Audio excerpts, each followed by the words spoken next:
Hi and welcome to the discrete structure of the discrete paths. Previous session से हमने minimum spanning tree के topic को start किया, basic logic definition जानी minimum spanning tree की।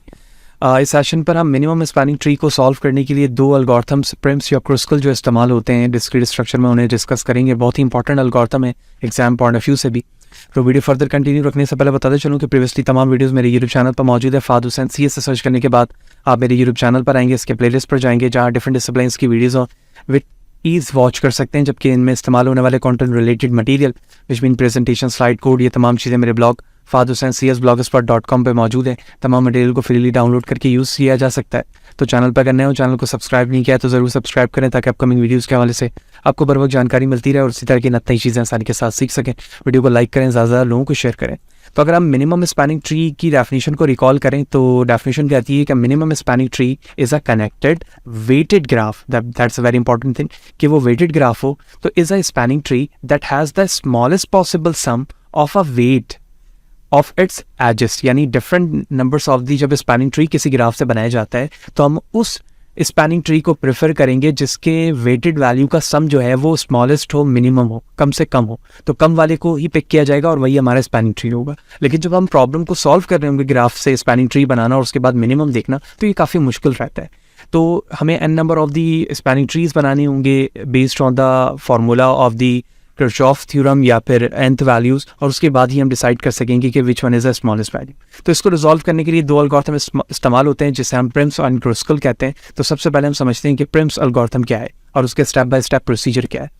तो प्रोसीजर कहता है कि प्रिम्स नाम का हमारे पास एक एल्गोरिथम है जिसमें जो पैरामीटर है वो g ये एक्सेप्ट कर रहा है। g क्या है? यहाँ पे वेटेड कनेक्टेड अनडायरेक्टेड ग्राफ है जिसमें n number of the vertices मौजूद है। फिर हमने एक t वेरिएबल लिया है, कैपिटल T, जो कि क्या कंटेन कर रहा है? अ मिनिमम वेट एज, यानी जिस वर्टेक्स में हम मौजूद हैं उससे जो एजेस निकल रहे होंगे डिफरेंट, उसमें जो मिनिमम नंबर के वेट वाला एज होगा उसकी वैल्यूज़ को t स्टोर कर रहा है। फिर हमने एक लूप स्टार्ट किया i की वैल्यू 1 से लेकर n-2 तक। फिर हमने एक e विच मीन एज, इसमें एक वेरिएबल में हम क्या स्टोर करवा रहे हैं? Edge of a minimum incident to a vertex in t, यानी जो मिनिमम वेट वाले एजेस हैं इंसिडेंट है एज के लिए वो, and not forming a simple circuit in t if found to t, यानी हाँ, और जब हम उसे प्लेस कर रहे हो तो वो दोबारा से सर्किट ना बना रहा हो, हम ऐसे एज को वहाँ से रिमूव कर रहे होंगे। ये क्या स्टेप है वो अभी हम एग्जाम्पल से समझेंगे, बात क्लियर होगी। फिर उसके बाद लास्ट में हम क्या कर रहे हैं, जो t इनिशियली हमारे पास वेरिएबल था और लास्ट में उसी एज को जो प्रीवियस स्टेप पे हमें मिला है उसे हम उस t के अंदर ऐड कर देंगे और उसी t को हम रिटर्न करवाएंगे, क्योंकि ये वो ट्री होगा या t होगा जो मिनिमम स्पैनिंग ट्री को होल्ड कर रहा होगा with respect to the edge value. क्या है समझते हैं? देखिए, एक ग्राफ दिया गया है हमें यहाँ पर, ठीक है, और इस पे हमें मिनिमम स्पैनिंग ट्री बनानी है क्योंकि ये वेटेड वैल्यूज है। क्या स्टेप है? सबसे पहले स्टेप पे हमें क्या करना है? हमें लॉजिकली ये देखना है कि क्या इस ग्राफ के अंदर कहीं पैरेलल एजेस मौजूद है। पैरेलल एजेस का क्या मतलब है कि इस तरह से अगर दो वर्टेक्स हैं उसमें एक से ज़्यादा लाइनों से ये ज्वाइन किया गया, तो अगर ये पैरेलल एजेस हैं तो इनमें से हम एक एज को ज़रूर हटाएंगे। अगर दो हैं, तीन है तो हम दो को हटाएंगे। अच्छा, अब ये बात होगी कि हम किससे हटाएंगे, तो हमें ये देखना होगा कि किस पर वेट वैल्यू ज़्यादा है। जिस पर वेट वैल्यू ज़्यादा होगी हम उसे ही रिमूव करेंगे। अगर दोनों पे वेट सेम होती है तो हम किसी भी एक को रिमूव कर सकते हैं, और तीनों में सेम है तो हम किसी भी दो को रिमूव कर देंगे। ठीक है, पहला रूल ये है। सेकंड रूल ये है कि अगर सेल्फ लूप किसी भी वर्टेक्स पे मौजूद है, एज लाइक दिस जो होता है, इससे हम सेल्फ लूप को यहाँ से रिमूव कर देंगे। ठीक है, अच्छा, दो स्टेप्स होने के बाद अब हमें क्या देखना है? अब हमें इस तरह से जितने भी वर्टेक्स यहाँ मौजूद हैं इस गिवन क्वेश्चन में, हमें तो पहले वैसे ही बना लेना है। तो ये रहा A, ठीक है, ये रहा B, C, D, E, F, N, G, ठीक है, इस तरह से वर्टिसेस है। तो हम बिल्कुल कोशिश करते हैं कि उसी तरह से इसे प्लॉट कर लें ताकि हमें परेशानी ना हो। राइट, ऑलमोस्ट मैंने ड्रॉ कर लिया है यहाँ पर। ओके, तो वर्टेक्स को मैंने नाम भी दे दिया। अब आप कहीं से भी स्टार्ट कर सकते हैं, यानी आपका इनिशियल जो वर्टेक्स होगा वो कोई भी हो सकता है। अगर मैं A से स्टार्ट कर रहा हूँ तो अगर आप क्वेश्चन में देखें तो A से दो वर्टेक्स मूव हो रहे हैं, एक A से B की तरफ और A से E की तरफ, और इन दोनों के वेट है। तो मिनिमम 1 है या 9 या 1 है, तो इसका मतलब ये होगा कि 1 वाले को मैं प्रेफर करूंगा और A से B को कनेक्ट कर दूंगा एज लाइक दिस, और यहाँ 1 लिख दूंगा। अब हमें याद रखना है कि रिमेनिंग जो वेट है 9 अभी हमारे पास मौजूद है। ठीक है, मैं B पे पहुंच चुका हूँ। अब B से कितने पाथ हैं? B से मैं C जा सकता हूँ, B से मैं G जा सकता हूँ। तो B से C की वेट वैल्यू है 8, जबकि B से G की वैल्यू है 7। तो अब 7, 8 और 9 तीन है, क्योंकि ये रिमेनिंग 9 भी मौजूद है। इनमें सबसे मिनिमम कौन सा है? 7। तो मैं क्या करूंगा, B से C को कनेक्ट कर दूंगा और 7 लिख दूंगा। रिमेनिंग वैल्यू क्या रहेगी? 8 एंड 9। अब मैं C पे मौजूद हूँ, C से मैं कहाँ जा सकता हूँ? C से मैं सिर्फ D जा सकता हूँ और इसकी वैल्यू है 4।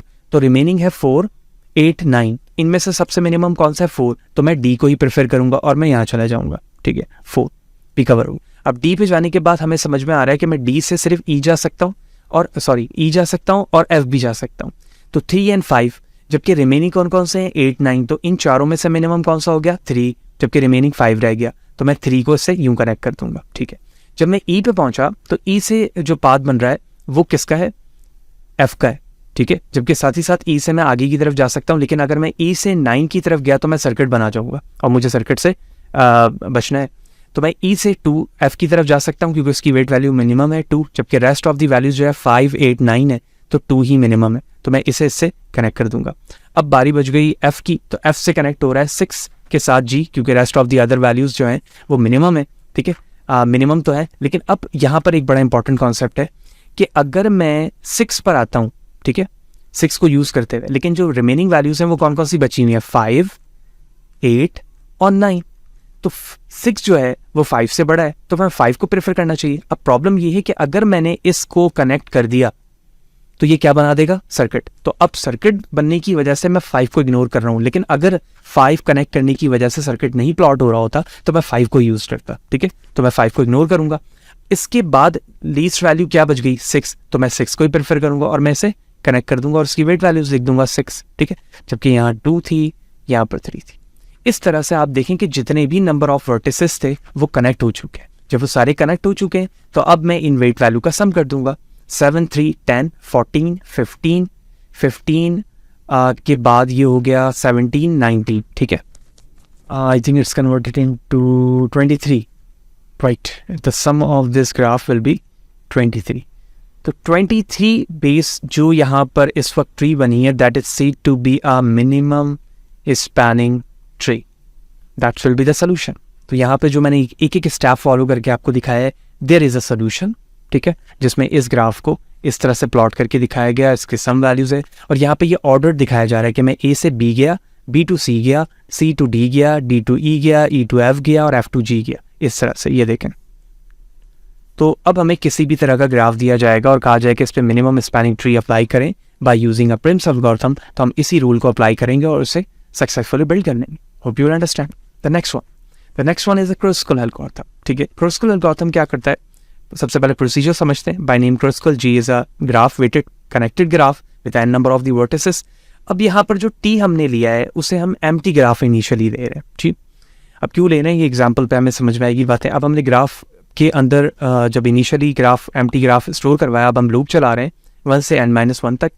अब एजेस कौन सा है? एनी एज इन ग्राफ, कोई भी एज इन ग्राफ में with smallest weighted weight that doesn't form a simple circuit, यानी उस एज को हम ले रहे हैं जिसमें स्मॉलेस्ट वेट मौजूद है जो सर्किट ना बना रहा हो।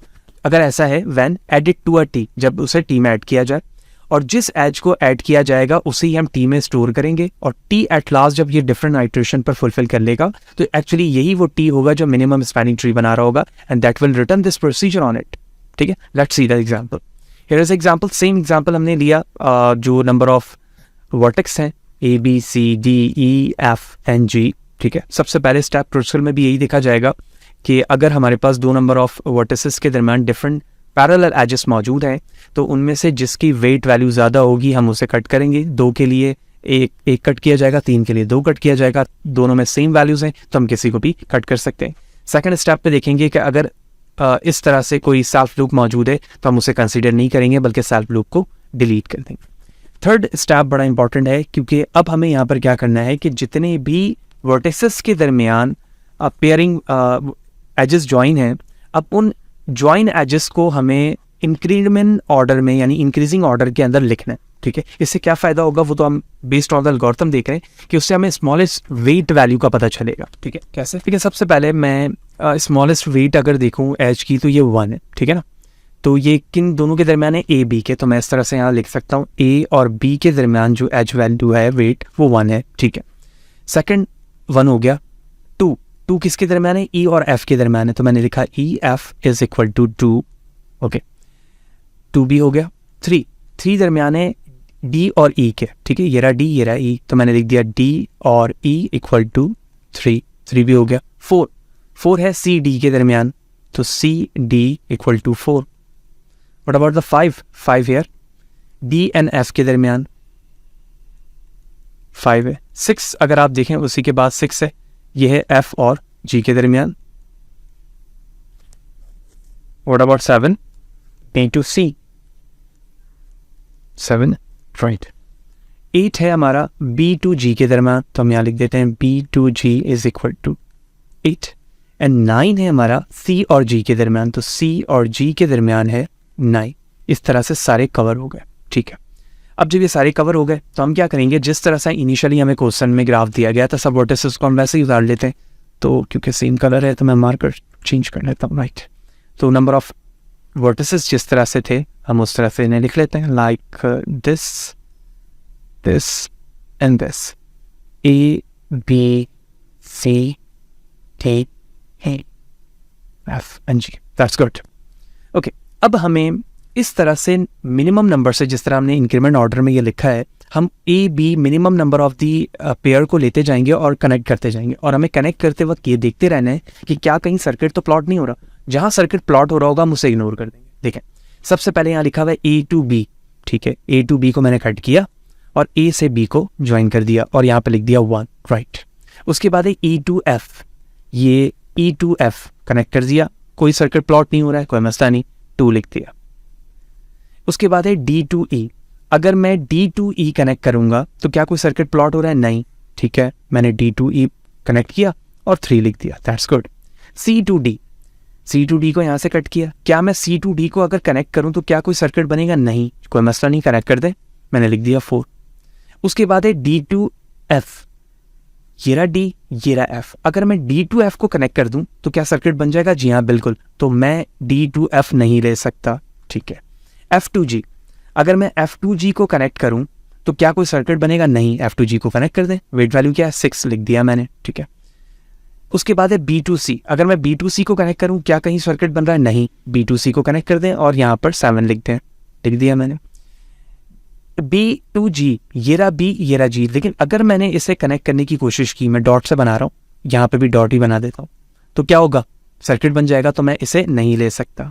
C to G, अगर मैं C to G कनेक्ट करने की कोशिश करूं सर्किट बनेगा? जी हाँ सर, C to G को अगर आप इस तरह से कनेक्ट करेंगे तो ये इसके इंटरनल सर्किट बना लेगा, तो मैं इससे भी नहीं दे सकता। तो इस तरह से हमने सारे एजेस को कंसीडर भी कर लिया और स्पैनिंग ट्री की डेफिनेशन को भी देख लिया, which mean this is a minimum spanning tree.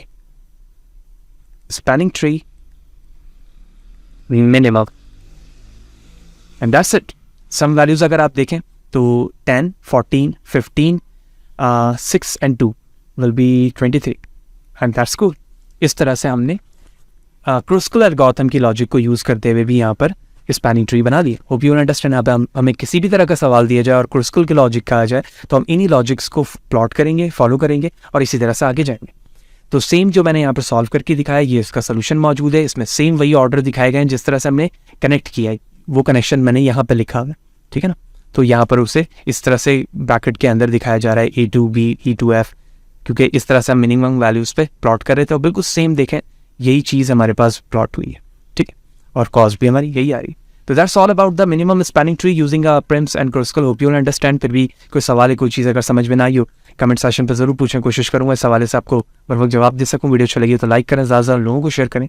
Next session पे हम लास्ट सेशन कवर करेंगे चैप्टर 11 का, जिसमें हम breath first search, depth first search की लॉजिक देखेंगे कि उसके ज़रिए से हम मिनिमम स्पैनिंग ट्री के लॉजिक को कैसे यूज़ कर रहे होते हैं, या फिर ट्री को ट्रैवर्स करने का, विजिट करने का ये एक और तरीका है जिस तरह से infix, prefix, post fix, pre order, post order, in order में हमने देखा था, इस तरह से भी ट्रैवर्स किया जा सकता है। तो इसी तरह से जुड़े रहें, नेक्स्ट सेशन पे मिलते हैं। वीडियो ज़रूर लाइक करें, चैनल को सब्सक्राइब करें, मिलते हैं, सी यू देयर।